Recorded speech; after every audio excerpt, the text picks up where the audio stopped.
السلام علیکم، خلیج نیوز کے ساتھ میں ہوں زینب علی۔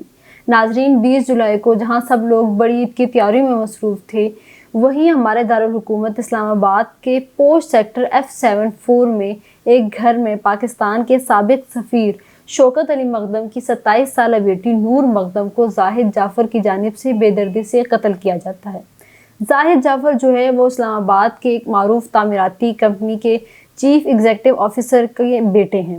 نور کے اس دردناک قتل نے پورے اسلام آباد کو ہلا کر رکھ دیا ہے، کیونکہ نور کو بہت بے دردی سے قتل کیا گیا اور اس کو تشدد کا نشانہ بنایا گیا۔ نور کے والدین کے مطابق اس کو تیز دھار آلے سے قتل کیا گیا اور اس کا سر جو ہے اسے اس کے تن سے جدا کیا گیا۔ پولیس کی جانب سے جو تیز دھار آلہ تھا وہ بھی برآمد کیا گیا۔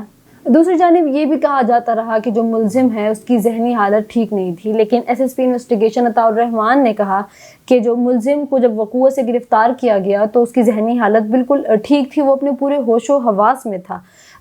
کچھ لوگ یہ بھی کہہ رہے ہیں کہ اگر ملزم کی ذہنی حالت ٹھیک نہیں تھی تو وہ ایک کمپنی کا CEO کیسے بنایا گیا اس کو؟ اور دوسری بات یہ کہ جس دن اس نے قتل کیا اس سے اگلے دن یعنی 21 جولائی کو اس نے امریکہ جانا تھا اپنی ڈگری کے حصول کے لیے، تو ایک ذہنی بیمار شخص کیسے ڈگری حاصل کرنے کے لیے دوسرے ملک جا سکتا ہے؟ ملزم کی جانب سے مسلسل انگریزی بولے جانے پر ایک اہلکار جو پولیس اہلکار ہیں انہوں نے کہا کہ یہ بہت قابل بچہ ہے۔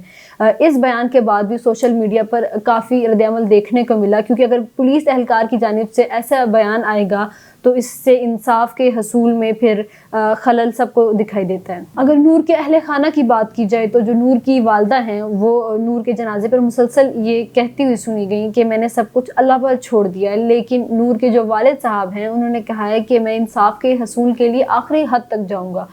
نور کے لیے پاکستان کے مختلف شہروں میں بھی پرامن احتجاج کیے گئے، خواتین کی طرف سے احتجاج کیے گئے جس میں مرد حضرات بھی شامل ہوئے۔ اسلام آباد پریس کلب کے سامنے بھی ایک پرامن احتجاج کیا گیا جس میں پلے کارڈز اٹھائے گئے، جس میں نہ صرف خواتین بلکہ مرد حضرات نے بھی شرکت کی اور نور کے لیے آواز اٹھائی گئی، جس میں نہ صرف نور کے دوست شامل تھے بلکہ زاہد جعفر کے دوست بھی اس احتجاج میں شامل تھے اور نور کے لیے انصاف کے حصول کے لیے وہ آواز اٹھا رہے تھے۔ اس کے علاوہ ملک کے دیگر معروف سیاسی شخصیات نے بھی نور کے لیے آواز اٹھائی۔ عام عوام سے لے کر معروف شخصیات تک ہر بندہ جو کچھ کر سکتا تھا سب نے نور کے لیے آواز اٹھائی اور سب منتظر ہے کہ نور کو جلد انصاف ملے گا۔ یہاں دیجیے ہمیں اجازت، دیکھتے رہیے خلیج نیوز۔